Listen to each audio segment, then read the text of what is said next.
Hi ಎಲ್ಲರಿಗೂ ನಮಸ್ಕಾರ. ಇವತ್ತು ನನಗೆ ಈವ್ನಿಂಗ್ ಶಿಫ್ಟ್ ಇತ್ತು, ಹಾಗಾಗಿ ಸ್ವಲ್ಪ ಲೇಟಾಗಿದ್ದು ಕಸ ಎಲ್ಲ ಗುಡಿಸ್ತಾ ಇದ್ದೆ. ಅಷ್ಟೊತ್ತಿಗೆ ನನ್ನ ಮಗಳು ಎದ್ಬಿಟ್ಲು. ಅವಳನ್ನ ಅತ್ತೆ ಕೈಯಲ್ಲಿ ಕೊಟ್ಬಿಟ್ಟು ನಾನು ಕಸ ಎಲ್ಲ ಗುಡಿಸ್ಕೊಂಡೆ. ಡೈಲಿ ಬೆಳಗ್ಗೆ ಎದ್ದು ಬೇಗ ಕಾಫಿ ಕುಡ್ದೇ ಅಭ್ಯಾಸ ಇತ್ತು ಆಲ್ಮೋಸ್ಟ್ ನನಗೆ.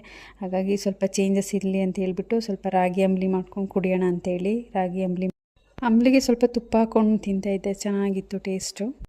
ಹಾಗೆ ತಿಂಡಿನೂ ಮಾಡ್ಕೋಬೇಕಲ್ಲ, ಹಾಗೆ ನೈಟ್ ಸ್ವಲ್ಪ ರೈಸ್ ಉಳಿದಿತ್ತು, ಅದನ್ನೇ ರೊಟ್ಟಿ ಮಾಡಿಬಿಡೋಣ ಅಂತೇಳ್ಬಿಟ್ಟು ಎಲ್ಲ ರೆಡಿ ಮಾಡ್ಕೊಳ್ತಾ ಇದ್ದೆ.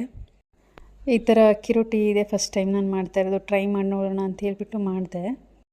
ಅದನ್ನು ಮಾಡೋದಕ್ಕೆ ಸ್ವಲ್ಪ ಸಬ್ಸಿಗೆ ಸೊಪ್ಪು, ಕೊತ್ತಂಬರಿ ಸೊಪ್ಪು, ಈರುಳ್ಳಿ, ಒಂದೇ ಒಂದು ಮೆಣಸಿನ್ಕಾಯಿ, ಹಾಗೆ ಕ್ಯಾರೆಟನ್ನ ತುರಿದ್ಬಿಟ್ಟು ಹಾಕ್ಕೊಂಡೆ. ಚೆನ್ನಾಗಿ ಮಿಕ್ಸ್ ಮಾಡಿಬಿಟ್ಟು ಒಂದು 1/4 ಗಂಟೆ ಎತ್ತಿಟ್ಟಿದ್ದೆ ಅದನ್ನು. ಅದಾದಮೇಲೆ ಮಾಮೂಲಿ ಎಣ್ಣೆ ಹಾಕಿ ಸ್ವಲ್ಪ ಬೇಯಿಸ್ಕೊಂಡೆ. ಚೆನ್ನಾಗಿತ್ತು ಟೇಸ್ಟು. ಅಟ್ಲೀಸ್ಟ್ ತಿಂಡಿ ಆದಮೇಲಾದರೂ ನನಗೆ ಕಾಫಿ ಬೇಕೇ ಬೇಕು, ಹಾಗಾಗಿ ಒಂದು ಗ್ಲಾಸ್ ಕಾಫಿ ಮಾಡ್ಕೊಂಡು ಕುಡಿದೆ. ಮತ್ತು ಮಾವ ಬಂದಿದ್ದರು. ಅವಳನ್ನ ಟೌನಿಗೆ ಕರ್ಕೊಂಡು ಹೋಗ್ತೀನಿ ಅಂತ ಹೇಳಿದ್ದಕ್ಕೆ ಬಂದು ರೆಡಿ ಆಗ್ತಾ ಇದ್ದಾಳೆ. ಇಲ್ಲಿ ತೋರಿಸಿ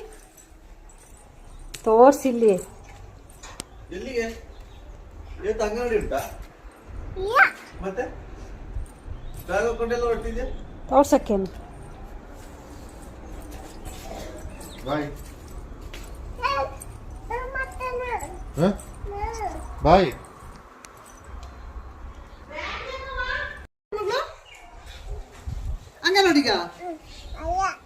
ಅದಾದಮೇಲೆ ಅವಳನ್ನ ಕರ್ಕೊಂಡು ಅತ್ತೆ ಮಾವ ಹಾಗೆ ನನ್ನ ಸಿಸ್ಟರು ಟೌನಿಗೆ ಹೊರಟರು.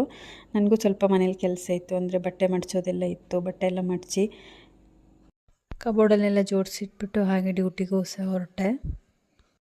ಹಾಗೆ ಯಾರ್ಯಾರು ನನ್ನ ವೀಡಿಯೋಸ್ ನೋಡ್ತಾ ಇದ್ದೀರಾ ಅವರಿಗೆಲ್ಲ ಥ್ಯಾಂಕ್ ಯು ಸೋ ಮಚ್.